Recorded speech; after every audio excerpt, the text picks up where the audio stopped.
কেউ সংখ্যালঘু নয়, সবাই বাংলাদেশি এবং সবার অধিকার সমান। এমন মন্তব্য করেছেন বিএনপির স্থায়ী কমিটির সদস্য সালাউদ্দিন আহমেদ। জানান, দেশে সাম্প্রদায়িক সম্প্রীতি বজায় থাকবে, এটাই চায় বিএনপি।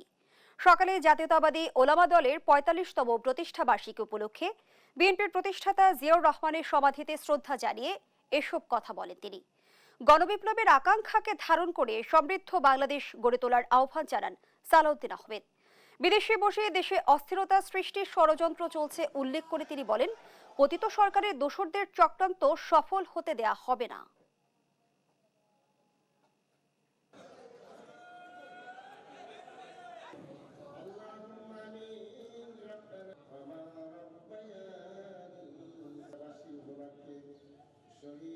তবে মাননীয় প্রধান উপদেষ্টা আশা প্রকাশ করেছেন, তাদের সাথে মিটিং করেছেন যে ১ অক্টোবর থেকে তারা কাজ শুরু করবেন এবং ৩ মাসের মধ্যে রিকমেন্ডেশন জমা দিতে পারবেন। তা আমরাও আশা করি তারা তাদের কাজগুলো সফলজনকভাবে সমাপ্ত করতে পারবেন। আমরা আমাদের দলের পক্ষ থেকেও আমরা সকল কমিশনে আমরা আমাদের সুপারিশসমূহ প্রদান করব। বিদেশে বসে পতিত স্বৈরাচারের ফেসিবাদের যিনি দণ্ডমুণ্ড, তিনি অপারেট করছেন বাংলাদেশের ভিতরে যাতে অস্থিরতা সৃষ্টি করা যায়, কিন্তু বাংলাদেশের মানুষ কোনো রকমের ষড়যন্ত্রকে বাস্তবায়ন হতে দিবে না।